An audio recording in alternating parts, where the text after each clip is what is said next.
ভাবুন তো, পৃথিবীর এমন এক মরুভূমি যেখানে ঢুকলেই আর ফিরে আসা যায় না। হ্যাঁ, আপনি ঠিকই শুনছেন। আজ আমরা কথা বলবো এক ভয়ঙ্কর রহস্যময় মরুভূমি নিয়ে। আহকাফের মরুভূমি আরব সাগর আর লোহিত সাগরের মাঝখানে, আরবের দক্ষিণ থেকে উত্তর পর্যন্ত বিস্তৃত।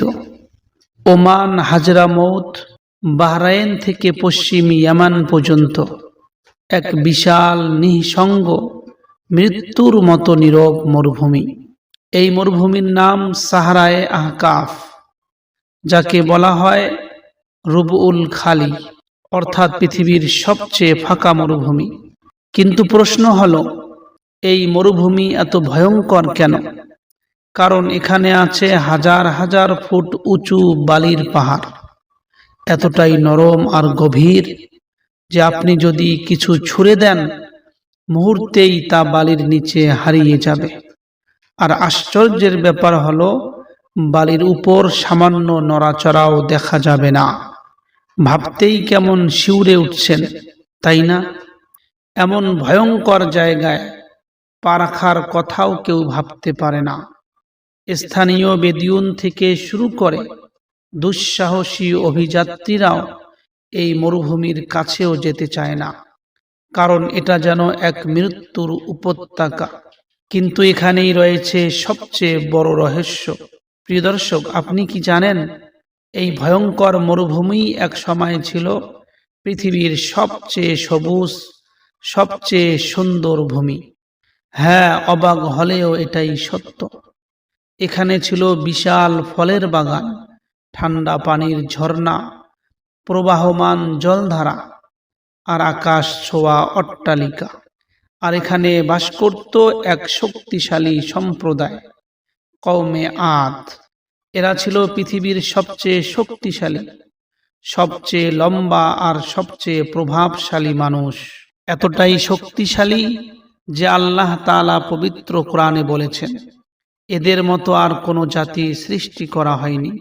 প্রিয় দর্শক, একটু ভাবুন তো, হাজরামৌত আর নাজরানের মাঝখানে এই আহকাফ অঞ্চলে বাস করত কওমে আদ, যাদের ইরাম নামেও ডাকা হয়। এদের ছিল মোট 13টি গোত্র। কিন্তু এত শক্তিশালী হওয়ার পরেও তাদের পরিণতি কি হলো? কেন আজ তাদের কোনো চিহ্ন নেই? কেন সবুজ মরুভূমি পরিণত হলো মৃত্যুপুরীতে? পবিত্র কোরআনে আল্লাহ সুবহানাহু তাআলা বলেন, হে নবী মুহাম্মদ, স্মরণ করো হুদ আলাইহিস সালামকে, যখন তিনি তার কওমকে আহকাফে সতর্ক করেছিলেন।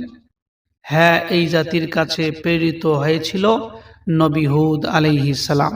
কিন্তু এই জাতি কি নবী হুদের কথা শুনেছিল? না, শোনে নাই। বরং এই জাতি মূর্তি পূজায় লিপ্ত ছিল। মূর্তিগুলোর নাম ছিল হামুদ, হুব, আরেকটি মূর্তির নাম ছিল সামাদ। কওমে আদ ছিল অহংকারী, শক্তির গর্বে অন্ধ, আর আল্লাহর আদেশ অমান্যকারী।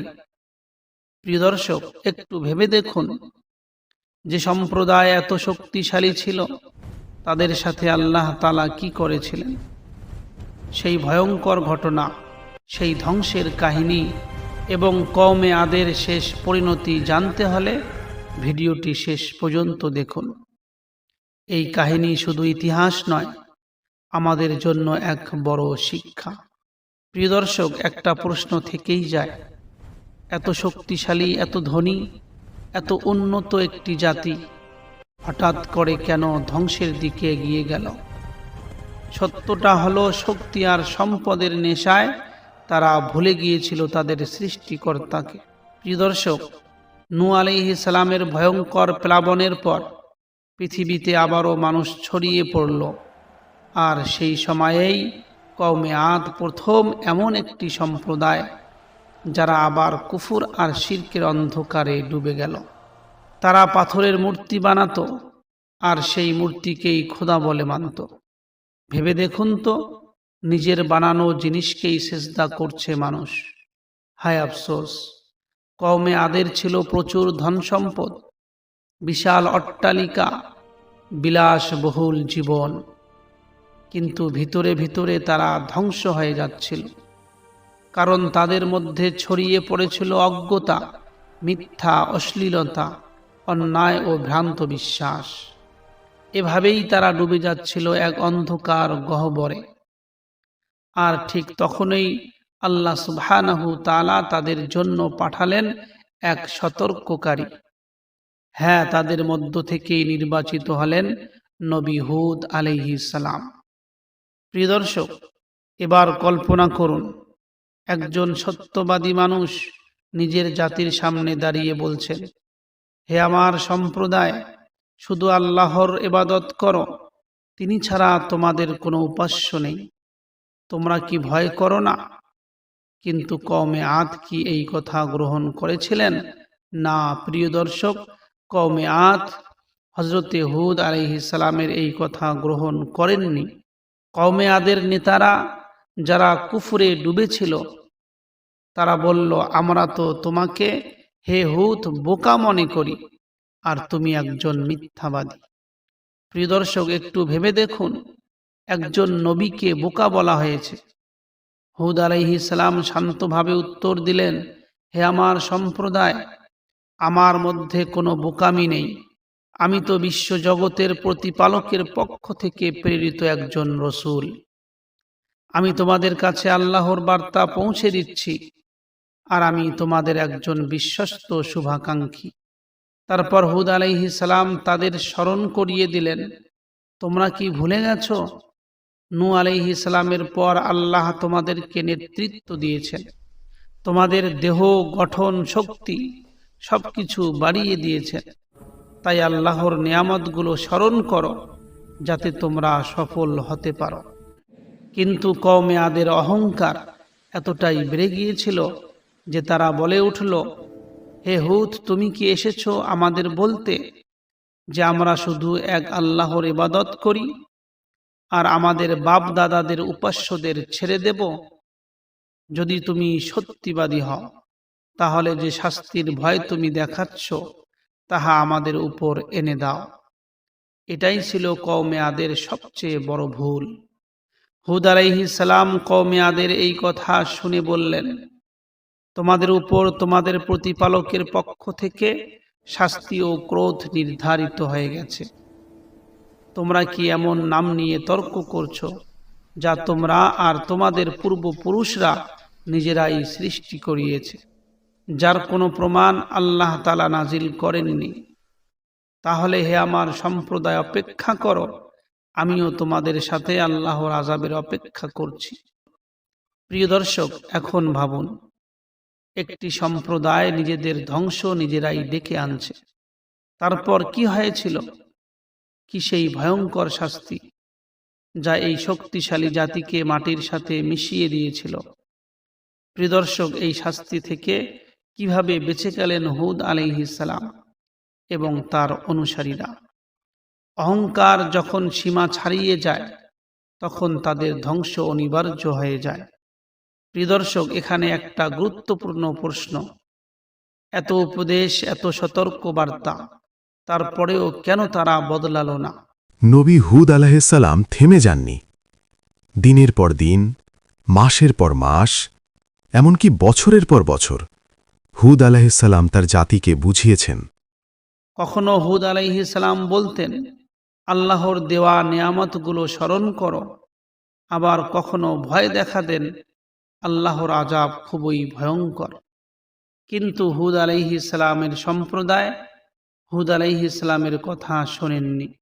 কওমে আদ যেন অন্ধ হয়ে গিয়েছিল, তারা যেন বধির হয়ে গিয়েছিল।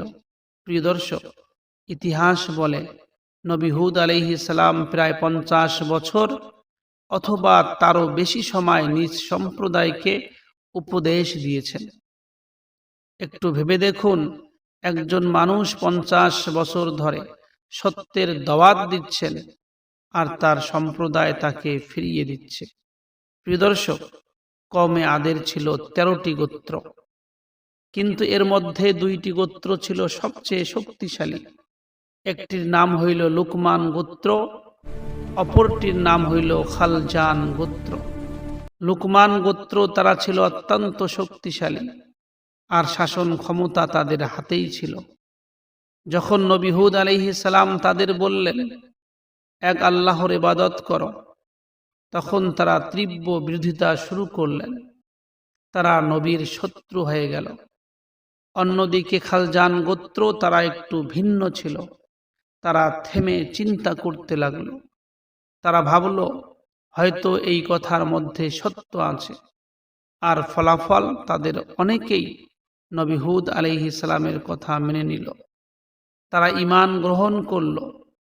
প্রিয় দর্শক, একটু ভেবে দেখুন, একই সম্প্রদায় কিন্তু দুই রকম পরিণতি। প্রিয় দর্শক, নবী হুদ আলাইহিস সালাম সব চেষ্টা করে দেখলেন, সবকিছুই বুঝালেন, সবকিছু সতর্ক করলেন, কিন্তু তার সম্প্রদায় মানল না। তখন তিনি আল্লাহর দরবারে হাত তুললেন। প্রিয় দর্শক, কল্পনা করুন, একজন নবী হতাশ, ব্যথিত হৃদয় নিয়ে বলছেন, হে আমার প্রভু, তারা আমাকে মিথ্যাবাদী বলেছে, তুমি আমাকে সাহায্য করো। কতটা কষ্ট হলে একজন নবী এই দোয়া করেন। আল্লাহ তাআলা কি চুপ ছিলেন নবীর এই কথা শুনে? কখনো না। আল্লাহ তাআলা উত্তর দিলেন, খুব শীঘ্রই তারা তাদের কাজের জন্য অনুতপ্ত হবে। এখন ভাবুন, এটা কোনো সাধারণ কথা নয়, এটা এক ভয়ঙ্কর সতর্কবার্তা। তারপর কি হলো? কিভাবে নেমে এলো সেই ভয়াবহ আযাব? কিভাবে ধ্বংস হয়ে গেল শক্তিশালী কওমে আদ? কারণ সত্যকে অস্বীকার করলে তার পরিণতি হয় ভয়ঙ্কর। প্রিয় দর্শক, সেই ভয়ঙ্কর মুহূর্ত অবশেষে চলে এলো। আল্লাহ সুবহানাহু তাআলা তার নবী হুদ আলাইহিস সালামের দোয়া কবুল করলেন। আর ঠিক তখন থেকেই শুরু হলো আযাবের প্রথম ধাপ। একদিন হঠাৎ করে আকাশ থেমে গেল। বৃষ্টি বন্ধ, মেঘ নেই, আকাশ নিস্তব্ধ হয়ে গেল। শুধু তাই নয়, ঝর্ণাগুলো শুকিয়ে যেতে শুরু করলো। ঠান্ডা স্বচ্ছ পানির উৎস সব শেষ। আর তারপর সবুজ ক্ষেত শুকিয়ে গেল। গবাদি পশু মরতে শুরু করলো। মানুষ পানির জন্য হাহাকার করতে লাগলো। পুরো সম্প্রদায় ধীরে ধীরে ডুবে গেল ভয়ঙ্কর খরার মধ্যে। এটা একদিন দুই দিন না, টানা 3 বছর ধরে চলতে লাগলো। প্রিয় দর্শক, একটু ভেবে দেখুন, 3 বছর ধরে না বৃষ্টি, না পানি, না খাদ্য। এটা শুধু কষ্ট না, এটা ছিল আসন্ন ধ্বংসের সংকেত। কিন্তু নবী হুদ আলাইহিস সালাম তখনও হাল ছাড়লেন না। হুদ আলাইহিস সালাম কষ্টে দুঃখে ভেঙে পড়ে নিজের সম্প্রদায়কে আবার বললেন, হে আমার সম্প্রদায়, তোমরা তোমাদের রবের কাছে ক্ষমা চাও, তওবা করো, তাহলে তিনি আকাশ থেকে প্রবল বৃষ্টি বর্ষণ করবেন আর তোমাদের শক্তি আরো বাড়িয়ে দেবেন। দেখো, গুনাহগার হয়ে মুখ ফিরিয়ে নিও না। কিন্তু তার সম্প্রদায় তবুও বুঝল না। বরং নবী হুদ আলাইহিস সালামের সম্প্রদায় বলল, হে হুদ, তুমি তো কোনো প্রমাণই আনোনি। আমরা কি শুধু তোমার কথায় আমাদের বাপদাদার উপাস্যদের ছেড়ে দেব? আমরা কখনোই তোমার উপর ঈমান আনব না। আরো ভয়ঙ্কর কথা বলল তারা। তারা বলল, আমাদের কোনো দেবতা তোমাকে পাগল বানিয়ে দিয়েছে হে হুদ। প্রিয় দর্শক, একটু ভাবুন, একজন নবীকে পাগল বলা হচ্ছে। শুধু এখানেই শেষ না। খরা যখন অসহনীয় হয়ে উঠল, তখন আদ সম্প্রদায় সিদ্ধান্ত নিল। আদ সম্প্রদায় চিন্তা করল, চলো অন্যভাবে এই সমস্যার সমাধান খুঁজি। এবার শুরু হলো এক অদ্ভুত ঘটনা। আদ সম্প্রদায় পরস্পরে বলল, পুরনো জাতিগুলো যখন বিপদে পড়ত, তখন তারা কাবা শরীফে যেত। সেখানে এক অদৃশ্য শক্তি আছে এবং তারা বিপদ থেকে কেটে উঠত। কওমে আদের নেতারা সিদ্ধান্ত নিল, আমরা কাবা শরীফে গিয়ে দোয়া করব। তারপর 70 জন নেতার একটি প্রতিনিধি দল মক্কার দিকে রওনা হলো। কিন্তু এখানেই ঘটল সবচেয়ে বড় ভুল। তারা মক্কায় পৌঁছালো। সেখানে তাদের রাজকীয়ভাবে আপ্যায়ন করা হলো। নাচ গান মদ ভোগ বিলাসে তারা সেখানে লিপ্ত হয়ে গেল। তারা তাদের আসল উদ্দেশ্য ভুলে গেল। একদিন 2 দিন না, বরং প্রায় 1 মাস ধরে তারা শুধু আনন্দে মেতে রইল। প্রিয় দর্শক, একটু ভেবে দেখুন, মরুভূমিতে তাদের জাতি পানির জন্য মরছে, আর তারা এখানে উৎসবে ব্যস্ত। কিন্তু শেষ পর্যন্ত তাদের মনে করিয়ে দেওয়া হলো, তোমরা এখানে কেন এসেছো? তখন তাদের কিছুটা হুঁশ ফিরে এলো। এই দলের মধ্যেই ছিল 2 জন সত্যবাদী মানুষ, মুরশিদ ইবনে সাদ এবং লুকমান ইবনে লাকিম। তারা আবার বলল, হুদ আলাইহিস সালামের কথা মেনে নাও, ঈমান আনো। কিন্তু বাকি লোকেরা তাহা শুনল না, তারা আবারও অস্বীকার করল। প্রিয় দর্শক, এখন ভেবে দেখুন, বারবার সুযোগ দেওয়ার পরেও তারা সত্যকে ফিরিয়ে দিল। যখন মানুষ আল্লাহর সব সতর্ক বার্তা উপেক্ষা করে, তখন ধ্বংস অবশ্যম্ভাবী হয়ে ওঠে। অবশেষে সেই ভয়ঙ্কর মুহূর্ত এসে গেল। কওমে আদের প্রতিনিধি দল কাবা শরীফে পৌঁছে দোয়া করতে লাগলো, হে আল্লাহ, আমাদের উপর বৃষ্টি বর্ষণ করুন। তারপর তারা সেখান থেকে নিজ এলাকায় ফিরে এলো। নিজের এলাকার মধ্যে ফিরে আসার পর আকাশে তারা দেখল এক অদ্ভুত দৃশ্য। 3 রঙের মেঘ আকাশে দেখা যাচ্ছে, সাদা, কালো আর লাল রঙের মেঘ।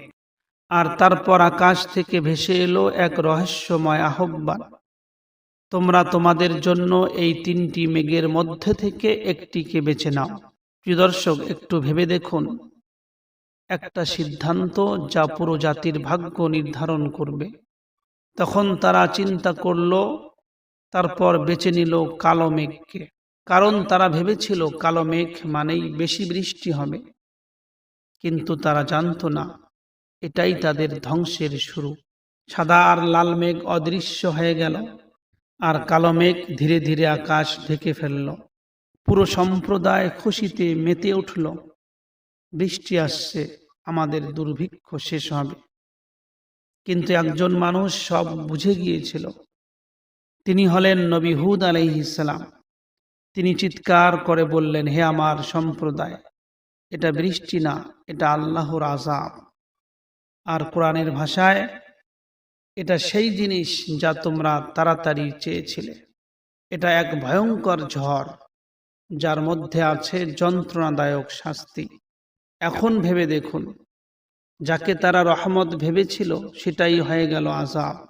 তারপর শুরু হলো সেই ভয়ঙ্কর ঝড়, এমন এক ঝড় যা ইতিহাসে আর কখনো দেখা যায়নি।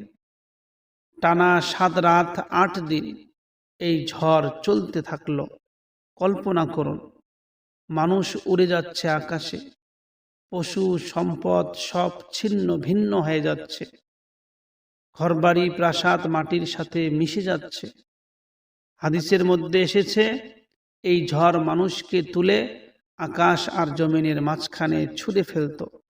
কেউ রক্ষা পায়নি এই ঝড় থেকে, না পাহাড়ে, না গুহায়, না প্রাসাদে।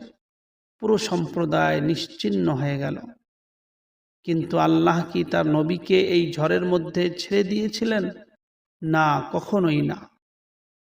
নবী হুদ আলাইহিস সালাম এবং তার সাথে যারা ঈমান এনেছিল, তাদের আল্লাহ নিরাপদে রেখেছিলেন। তারা আশ্রয় নিয়েছিল একটি জায়গায় যার নাম ছিল খাতিরা। সেখানে কোনো ঝড় পৌঁছাতে পারেনি। তারা ছিল সম্পূর্ণ নিরাপদে। একদিকে পুরো জাতি ধ্বংস, অন্যদিকে অল্প কিছু মানুষ নিরাপদ। পার্থক্যটা কোথায়? শুধু ঈমান, শুধু সত্য গ্রহণ করা, এছাড়া আর কিছুই না। প্রিয় দর্শক, এই কাহিনী শুধু ইতিহাস না, এটা আমাদের জন্য সতর্ক বার্তা। কারণ যখন মানুষ অহংকারে অন্ধ হয়ে যায়, যখন সত্যকে অস্বীকার করে মানুষ, তখন ধ্বংস অবশ্যম্ভাবী হয়ে ওঠে। প্রিয় দর্শক, আপনি যদি এমন আরো বাস্তব কোরআন ভিত্তিক কাহিনী জানতে চান, তাহলে ভিডিওটি লাইক, শেয়ার ও সাবস্ক্রাইব করতে ভুলবেন না। আসসালামু আলাইকুম ওয়া রাহমাতুল্লাহি ওয়া বারাকাতুহু।